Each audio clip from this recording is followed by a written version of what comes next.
Hi ladies and gentlemen, we present to you Scootergy, the combination of Scoot and strategy. Today we'll cover the trends and threats that Scoot faces in the environment. Next we'll assess the Scoot's strongest competitor, Jetstar, and lastly we'll provide some recommendations that you as directors of Scoot can implement to help Scoot fly. So first we'll cover on the background information on the aviation industry. Back then, when there were a lot of rules set, the industry is mainly made out of national carriers. The stage of deregulation started, airlines start to arise, and especially for low-cost carriers, which appeals to price-sensitive consumers. So now we'll go on to the external factors. There are four main trends observed amongst airlines, which are the role of ancillary revenues, changes in consumers' behavior, environmental or social factors, and lastly, partnerships. While fuel prices is important, it is more of the cost and industrial trends that affect the price of the fuel. Hence, we will not be talking in depth about fuel prices. So let's go on to ancillary revenue. For ancillary revenue, it's estimated that it contributes to around 6% of global airline revenue in 2013. Spirit Airlines enjoyed an overall increase of 33% solely from ancillary revenue, and Ryanair more than a fifth. Changing consumer behavior, being one of the most important, has 5 components. Demand of international passengers, China as the largest driver, agents having high expectations of service, understanding the needs of consumers, and also observing upcoming trends. With reference to the regional outlook over 2013 to 2017, Asia Pacific has the second highest number of international passengers in the world. This meant a 31.7% in traffic within the region. Part of these Asia-Pacific tourists, 24% of them are China passengers, which actually translates to approximately 32 million tourists. Zooming into China, the three organizations conducted a joint study which found out that middle-income consumers from China is expected to have an expenditure of up to $235 billion by 2020. Next, with rising expectations with regards to service from Asian tourists, it is important to meet the varying needs of different customers. Scoot ought to look out for upcoming trends, such as multi-general families and the need for online social connectivity like posting Facebook posts and checking in at places. The third factor would be environmental and social factors. Under environmental factors, biofuel, while being environmentally friendly, it is expensive. For instance, the A320neo is a new aircraft fleet, which increases 15% of fuel efficiency. AirAsia has also reduced paper usage by disseminating the information and regulating the employees' consumption through technology. As for social factors, low-cost carriers account for social responsibility in terms of providing assistance to local communities, whether it's financially or otherwise. For partnerships and strategic alliance, low-cost carriers generally prefer partnership than alliances, as working one-on-one allows them more freedom to negotiate business terms. This leads to low-cost carriers' growth in the aviation market, so much so that it has taken up some of the shares from full-service carriers. So next, we'll go on to the rationale of why we choose Jetstar as Scoot's strongest competitor. There are 3 main reasons. Firstly, both Jetstar and Scoot are subsidiaries of a full-service carrier. Second, their approach towards service is similar. And third, they have heads-on competition. So for the first factor, both of them being subsidiaries of full-service carriers, and their parents being SIA and Qantas, which are legends in the aviation industry, the parent company actually have control over these subsidiaries. Hence, their resources and even finance, being reliant on the parent company, will be affected when the parent company start to take action with regards to their performance.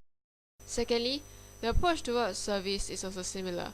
For both carriers, they believe that with good service, it will increase profitability as it builds loyalty. Next would be Jetstar's strengths in the industry and against Scoot. Firstly, it has more product offerings. Next, it is cost efficient, and it has a young aircraft fleet. With regard to more product offerings, Jetstar provides 10 kilograms worth of luggage allowance for free, while Scoot, you will need you will be required to pay a premium price. And continuing from product offerings, Jetstar offers straight-to-gate check-in at absolutely no cost. While for Scoot, you will need to pay for the extra express service.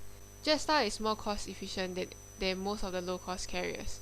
Jetstar sticks to one aircraft type, which is the Airbus A320-200, which takes up less fuel costs and generates more savings for Jetstar. Lastly, Jetstar also has a very attractive young aircraft fleet. As compared to Scoot, Jetstar's steward and air stewardess are all chosen with care and they ensure service quality.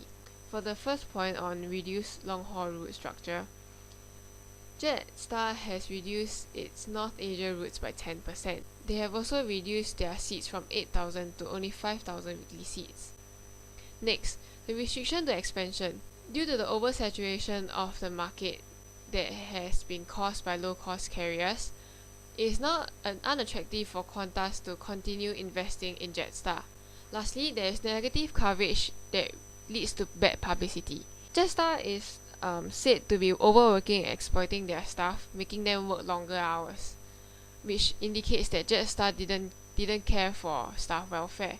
For example, a staff may need to work from 9 am to 12 midnight, and sometimes the contract may say up to 20 hours.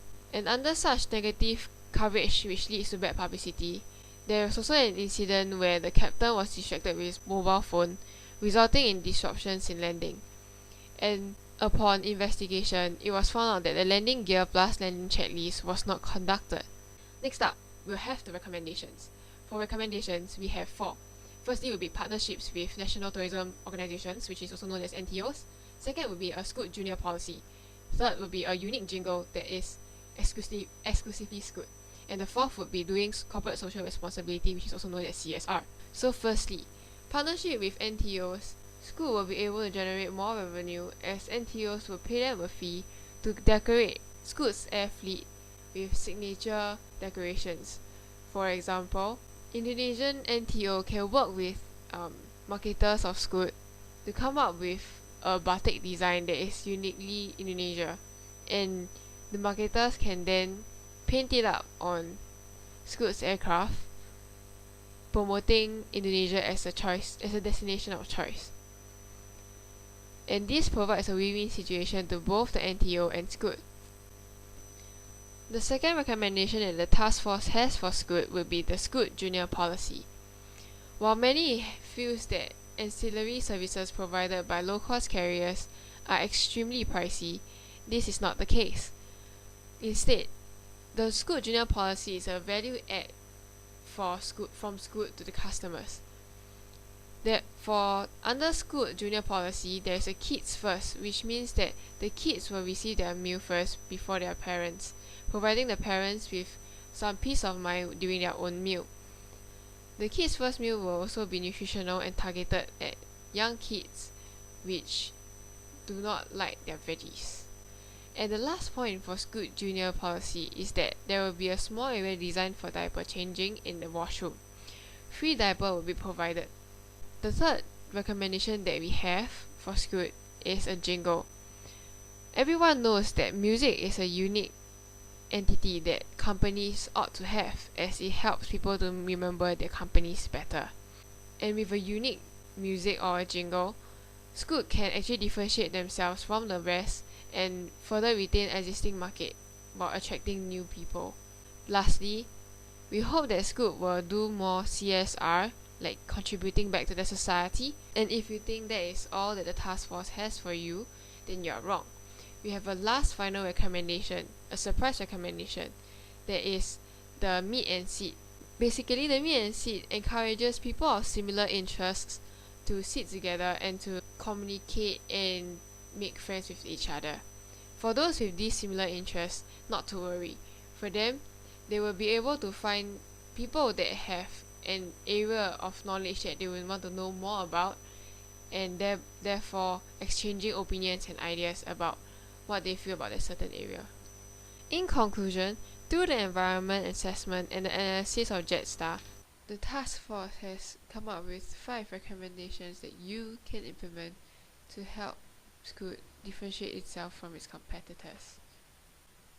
And last but definitely not the least, the crew behind the Scoot's task force.